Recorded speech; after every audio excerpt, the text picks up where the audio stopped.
뉴스 속 화제 인물을 직접 만나봅니다. 픽 인터뷰. 네, 화제의 당선인을 만나보는 릴레이 인터뷰 시작하겠습니다. 지금 만날 분은 8년 만에 국회 재입성에 성공한 분입니다. 지난해 8월까지 방송통신위원회 상임위원을 지낸 분이기도 하죠. 더불어민주당 경기 안산을의 김현 당선인이 전화로 연결돼 있습니다. 바로 만나보겠습니다. 당선인님 안녕하세요. 네, 안녕하세요. 오랜만입니다. 네, 당선 축하드리겠습니다. 네, 감사합니다. 선거구가 조정되고 경선까지 치르시느라고 공천을 좀 늦게 받으셨어요. 네, 그랬어요. 마음을 좀 졸이지 않으셨을까 싶은데 어떠십니까?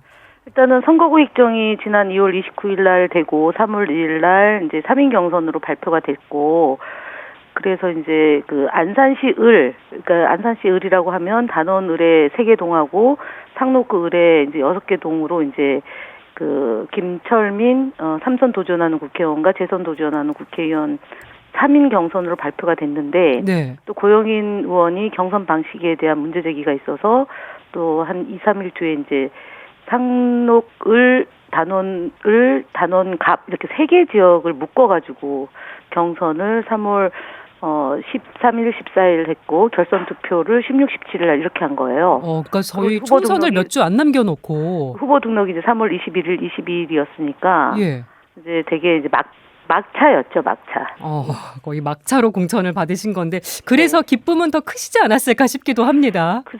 근데 이번 선거가 아무래도 이제 세월호 10주기를 맞이하는 선거고, 네. 또 이제 정권 심판에 대한 요구가 강렬했던 거고, 그 정권 심판에 대한 요구가 강렬했던 거 반면에 저희가 지난 대선에서 패배하고, 또 안산의 경우는 안산시장까지 국민의힘에 내줬던 선거고, 우리 현역 의원들이 다 이제 공천에서 탈락하는 그런 상황이었기 때문에 경선 결과를 가지고 이제 본선으로 가는데 되게 이제 그런 지역에 그 지지했던 당원들과 지지자들을 마음까지 헤아려야 되니까 선거가 이제 여러 가지 고민과 검토가 같이 있었던 거죠. 예, 당선되긴 하셨지만 여러 가지 상황이 되게 엄중했다고 보신 것 같네요. 그렇죠, 네네.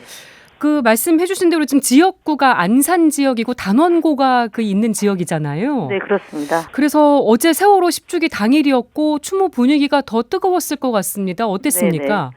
일단은 이제 세월호 참사가 이제 전 국민이 보는 데서 배가 침몰하고 그리고 전원 구조가 됐다고 했는데 304명의 그 국민들이 희생당하고 그 중에 250명의 단원고 학생이 사실상 이제 죽임을 당한 거잖아요. 네.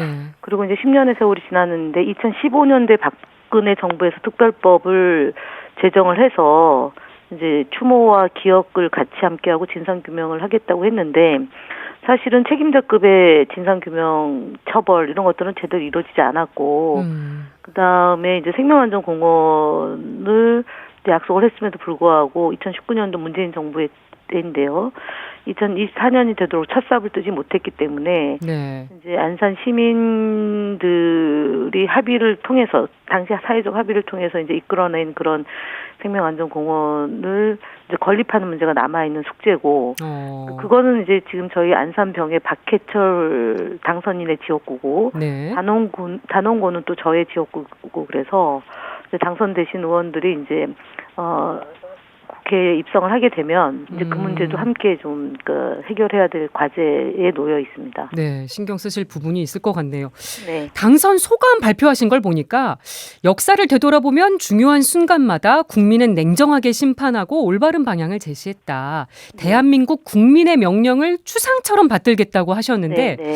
이번 총선을 통해서 드러난 국민의 명령 뭐라고 보십니까?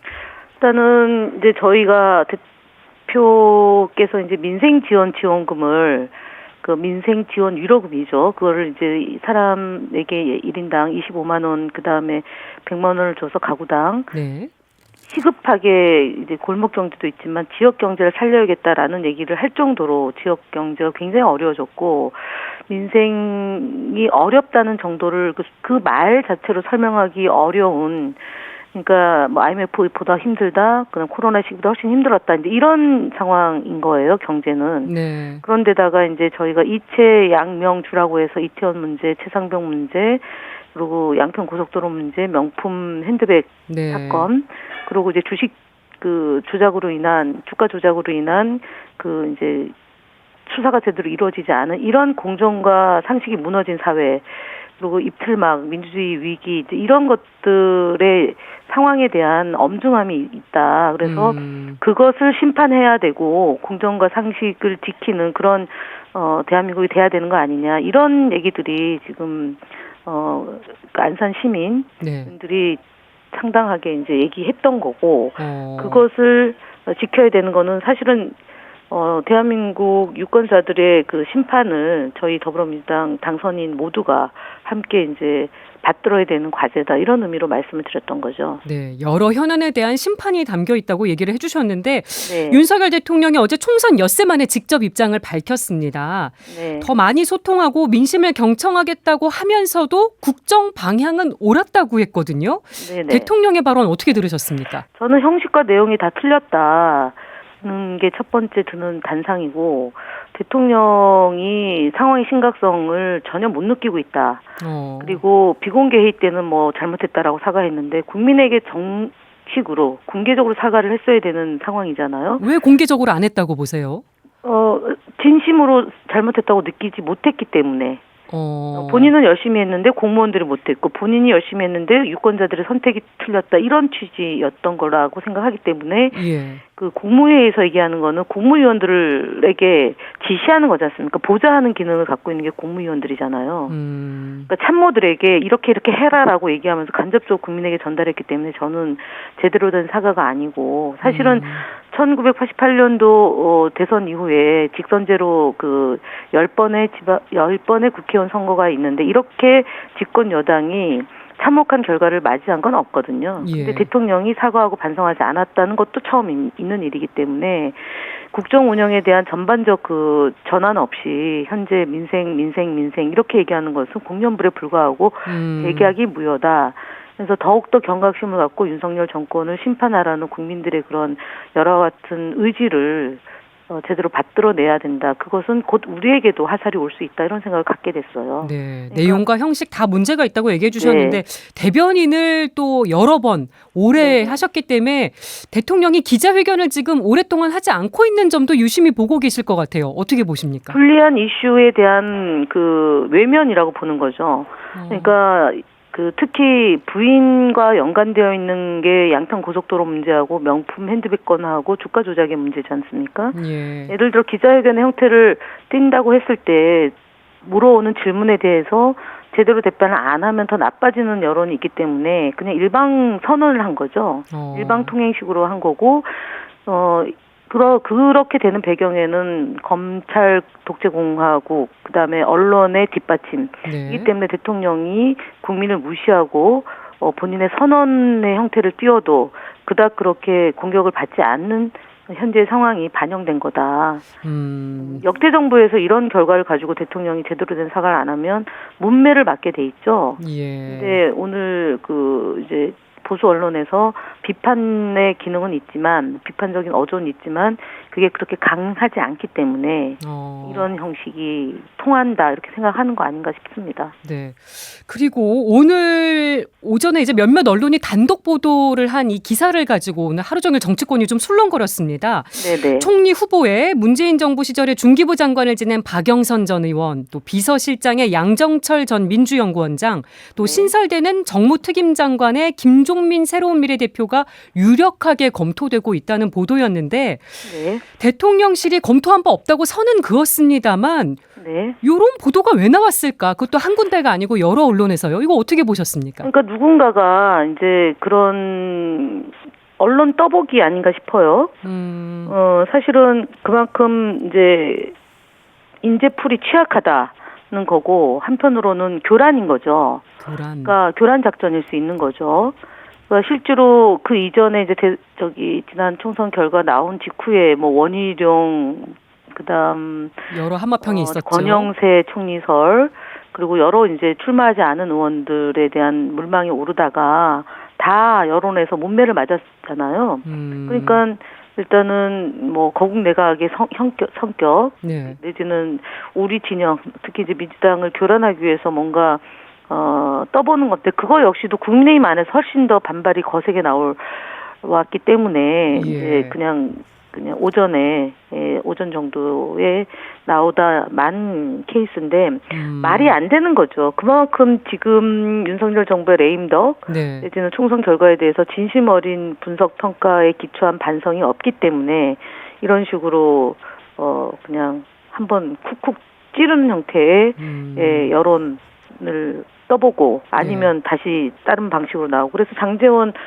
의원 설이 지금 또 유력하게 검토되는 거로, 그러니까 돌고 다시 원점으로 가는, 그러니까 그렇게 되는데, 제가 볼 때는, 이렇게 국정 운영해서는 안 된다. 제일 중요한 것 중에 하나가, 야당 대표가 총선 결과가 나오고 난 뒤에 허심탄회하게 국정 운영에 대한 전반에 논의를 하자라고 제안했는데, 그것도 걷어찼지 않습니까? 네. 그러니까, 진심으로 국정 운영을 하셔야 될 것 같습니다. 지금 시기는. 예. 지금 뭐 협치의 방안으로 거국 내각 필요성 언급하는 분들도 있는데 견해가 어떠십니까? 그게 과연 국민의힘에서 수용이 될까 하는 거고요. 그것도 결국은 대통령의 진심 어린 사과, 국정 기조의 전환, 그다음에 진심으로 민생 경제를 살리겠다는 의지 반영에 기초해야지만 뭐 다양한 인재들을 두루두루 좀 그러니까 활용할 수 있는 거 아닌가. 네. 여당에서 받기가 힘들지 않겠냐 얘기를 해주셨고 아까 이채양명주 민주당에서 이제 촉구하고 있는 그중에 채에 해당하는 최상병 특검법이요. 네. 민주당의 요구대로 21대 국회에서 처리가 가능하겠습니까? 이게 일부 여당 의원은 찬성 입장을 밝혔지만 윤재옥 원내대표는 부정적인 입장을 보였거든요. 일단은 윤재옥 원내대표는 결국 용산의 입김에 의해서 이제 원내대표를 그동안 해왔고 앞으로도 그럴 가능성이 있는데 실제로 이번에 가장 이런 총선 결과가 나오게 된 배경 중에 하나가 이종섭 전 국방부 장관을 출국 금지가 된 분을 호주로 빼돌렸다가 여론이 악화되니까 다시 귀국시켜서 회의 때문에 들어왔다는데 그게 사실상 아닌 걸로 드러나면서 해임을 시켰지 않습니까? 네. 그러면 최상병의 문제가 국민의 영리를 건드렸던 거는 수학여행 갔는데 아이들이 죽고 그다음에 축제에 갔는데 우리 국민들이 희생당하고 그것에 대한 책임 있는 조치를 취하지 않은 상황에서 또 최상병 문제가 터졌기 때문에 군대에 보냈는데 갑자기 그런 수습하다가 죽임을 당했으면 진상규명을 해야 되지 않습니까? 그러니까 진상규명을 자꾸 안 하고 꼬리 자르고 감추고 그러면서 생기는 그런 불신으로부터 비롯된 문제이기 때문에 더불어민주당은 이제 이번 마지막 21대에서 반드시 특검법을 통과를 시켜야 되는 거고 지금 현재 108명의 당선인보다도 떨어진 국회의원들 수도권 의원들의 경우는 앞으로 본인들이 정상적으로 국회의원 활동을 하려면 이 부분에 대해서 여야의 문제가 아니라 국민의 생명을 진심으로 걱정하고 재발 방지를 위해서는 협치가 이루어져야 될 영역이다. 그게 첫 단추다라고 저는 생각합니다. 근데 표결에서 처리가 되더라도 대통령의 거부권을 행사할 가능성은 또 어떻게 보세요?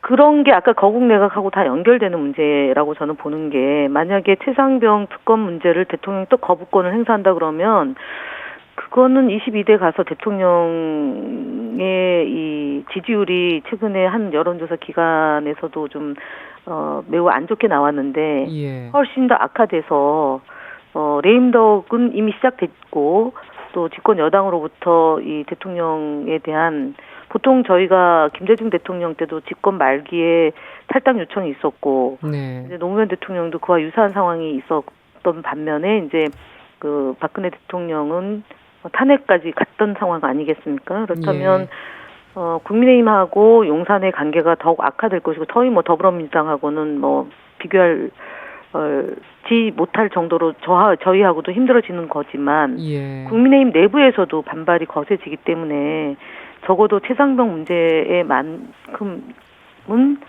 거부하면 안 된다. 처리해야 된다. 수용해야 될 거라고 저는 보는데 거부하면 그 영리는 제가 볼 때는 상상 이상일 거라고 생각합니다. 네. 시간이 다 돼서 짧게 질문 드리겠습니다. 방통위 네. 상임위원 또 부위원장 등을 역임하셔서 지금 과학기술정보방송통신위원회 유력한 후보로도 이제 거론이 되고 계십니다. 희망하는 상임위원회도 궁금한데요. 직전까지 이제 방통위에서 상임위원 부위원장을 했고, 그리고 MBC 박문진 탄압, KBS 문제, 그리고 지금은 EBS 문제까지도 지금 진행 중이고, YTN도 민영화하고 있고, 우리 평화방송도 이러저러한 일들로 고초를 겪고 있기 때문에 네. 방통위가 사실은 위원장과 부위원장 2인 체제로 중요한 의사결정을 하면 안 되기 때문에 그 부분을 바로잡는 노력을 할 것이고 네. 그리고 지금 당하고 있는 그런 방송사들에 대해서도 저희가 좀 살펴봐야 되기 때문에 과학기술정보방송통신위원회를 제가 이제 1순위로 지금 활동하겠다라는 입장입니다. 네, 22대 국회에서 미디어 격전이 예고된다는 이 전망에도 동의하십니까? 네, 그렇습니다.